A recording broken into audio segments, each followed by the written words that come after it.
Hello guys, welcome my YouTube channel. और इसमें देख रहे हो कि कुछ दिनों से एक्सएनएस के अंदर डिपॉजिट और विड्रॉल का बहुत ही ज़्यादा दिक्कत आ रही है। लेकिन अभी हमने कुछ स्टेप्स मैं बताऊंगा जिनको अगर आपने फॉलो किया तो बहुत ही इजी तरीके से एक्सएनएस के अंदर डिपॉजिट और विड्रॉल की जो समस्या है वो ख़त्म हो जाएगी।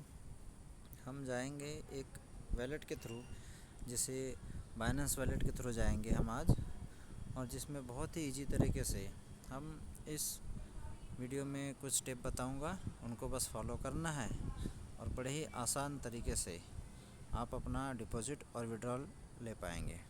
इसके लिए सबसे पहले हमको एक्सएनएस के अंदर जाना है। तो देखिए गाइस, इसमें कोई फ़ंड नहीं है अभी फ़िलहाल। अभी इसमें फ़ंड ऐड करेंगे। तो फ़ंड ऐड करने के लिए जैसे आपको पता है कि डिपॉजिट ऑप्शन को चूज़ करना पड़ता है। उसमें ऑल पेमेंट मेथड है ना। तो ऑल पेमेंट मेथड के अंदर बहुत सारी जो यूपीआई के ऑप्शन थे पहले, वो यूपीआई के ऑप्शन अभी बंद हो चुके हैं। तो जिसके अंदर बाकी है TRC20 है, ARC20 है, यूपीआई एक्सप्रेस है, कुछ बैंक डायरेक्ट है। इनमें थोड़ा दिक्कतें आ रही है विड्रॉल और डिपॉजिट करने में। हम सबसे बढ़िया एक मेथड को यूज़ करेंगे जिसको TRC20 के थ्रू हम इसको डिपॉजिट करेंगे। लेकिन इसमें डिपॉजिट करते समय जब हम TRC20 को चूज़ करते हैं और आगे हमें कंटिन्यू करते हैं, तो इसके ऊपर ये कि अलग से एक पॉपअप आता है और ये एक टोन नेटवर्क दिखा रहा है और कुछ कॉपी एड्रेस दिखा रहा है। तो ये सब क्या है, ये सब सारा माजरा मैं आपको आसानी से समझाऊंगा। तो सबसे पहले हम इसको क्लोज़ करते हैं और चलते हैं एक बाइनेंस ऐप के थ्रू। तो बाइनेंस ऐप में जैसे ही हम जाएंगे तो क्या है ना दोस्तों, इसमें कि हमें जैसे डिपॉजिट करना है, तो सबसे पहले ये बाइनेंस का होम पेज है जिसमें मेरा कुछ फ़ंड अभी पड़ा हुआ है। तो इसमें करना क्या है, आपने ऐड फंड में चूज़ करना है। जैसे ऐड फंड को चूज़ करेंगे, इसमें दो ऑप्शन आएंगे, बाय विद INR और बाय विद INR P2P, मतलब पर्सन टू पर्सन है ना। तो हम पर्सन टू पर्सन के थ्रू जाएंगे।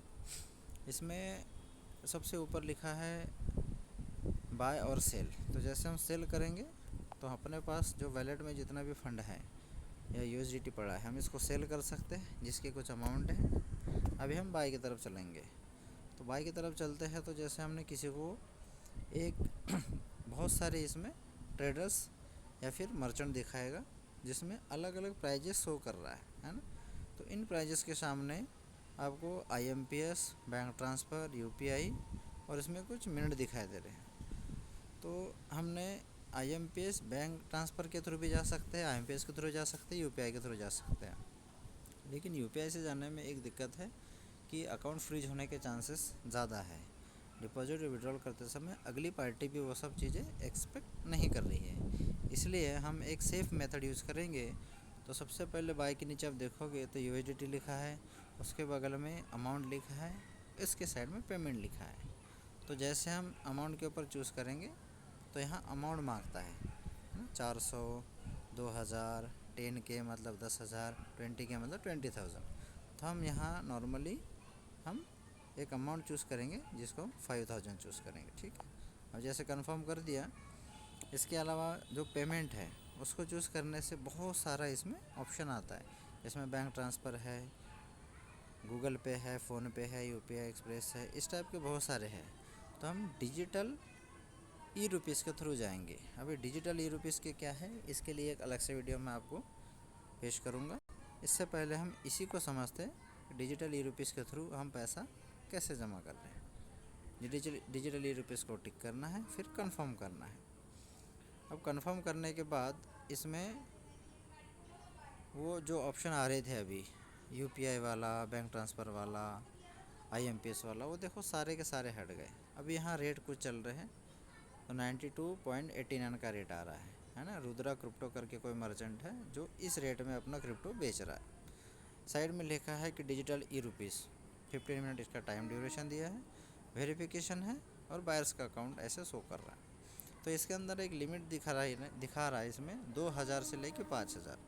मतलब हम इनके अकाउंट के अंदर इंडियन रुपीज़ में तो 1000 से लेके 5000 के बीच में हम कोई भी अमाउंट ट्रांसफ़र करके अपना उतने पैसों में जितना भी USDT आएगा वो हम अपना USDT यहाँ से ले सकते हैं। तो हम सिंपली टिक करेंगे बाय पे। जैसे हमने बाय पे चूज़ किया, इसमें रिक्वेस्ट फॉर वेरिफिकेशन आ रहा है, तो इसमें बोल रहा है कि अपलोड आइडेंटिटी कार्ड। तो ये इसलिए करा जाता है क्योंकि बहुत सारे अकाउंट फ्रीज होने का रीज़न ऐसे रहता है कि अकाउंट जो होल्डर है, जहाँ से पैसा आ रहा है, वो किसी दूसरे के नाम से है, कोई दूसरा अकाउंट यूज़ कर रहा है, तो इसमें धोखाधड़ी ना हो जाए, इसलिए ये कुछ पैंतरे आजमाए जाते हैं। तो जैसे हम इसको टिक किया हमने दोबारा, तो एक ऊपर अमाउंट आ गई, INR लिखा आ रहा है, उसके नीचे एक अमाउंट आ रहा है, उसके नीचे यू रिसीव 53.77 USDT। मतलब हम अगर 5000 पे करते हैं तो इस 5000 के अंदर हमें 53.77 USDT हमें आएगा, है ना। तो इसमें सिंपली हम प्लेस ऑर्डर पर क्लिक करेंगे